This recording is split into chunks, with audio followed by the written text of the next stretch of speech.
All right, let's be honest. We've all been there, right?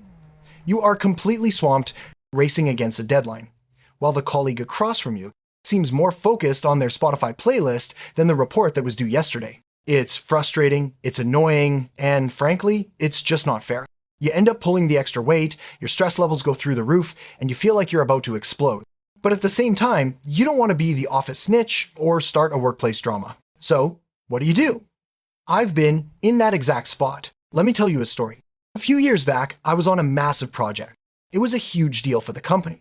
I was paired with a colleague. We'll call him Alex. At first, everything was great. Alex was a nice guy, and we got along well during our breaks. But as the project went on, I started noticing a pattern. Alex's part of the work was always late. When he finally submitted it, it needed a lot of fixing. Meanwhile, I'd see Alex scrolling through social media or taking lunch breaks that could rival the length of a feature film. The breaking point was a night where I had to stay until 10 p.m. fixing his work so we could present the next morning. That's when I thought, okay, this has to stop. But I didn't want to just run to our boss and get Alex in trouble. I didn't want to start a war.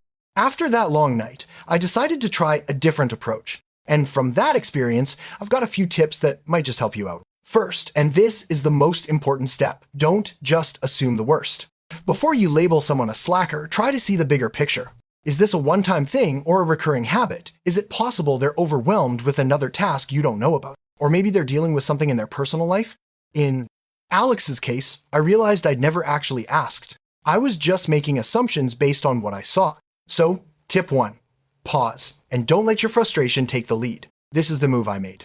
I asked Alex to grab a coffee. Not to accuse him, but just to talk. The key is how you start the conversation. Don't say, "You're not pulling your weight." That's a recipe for disaster. Instead, try using I statements.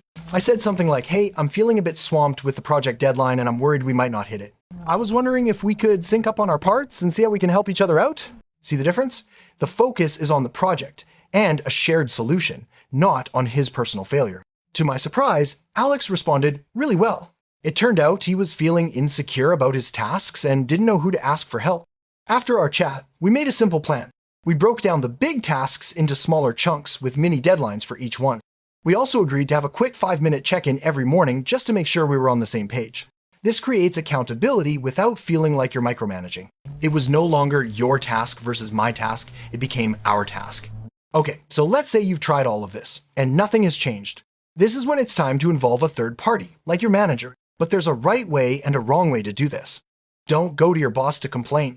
Go to them with a focus on the work and the risk. Say something like, "I'm concerned about our team's ability to meet the Project X deadline. Tasks A and B are currently behind schedule. I've already synced with colleague's name to find a solution, but I think we might need some guidance on how to best move forward to ensure the project's success." This shows you're being proactive, professional, and that you care about the outcome, not just about placing blame. Ultimately, dealing with a slacker colleague isn't about changing them, it's about professionally managing the situation to protect your work and, most importantly, your own peace of mind. In my case with Alex, that simple coffee chat changed everything. We delivered the project on time, and our working relationship actually became much stronger. So, before you start an office war, maybe try an office truce over a cup of coffee first. You might be surprised by the result.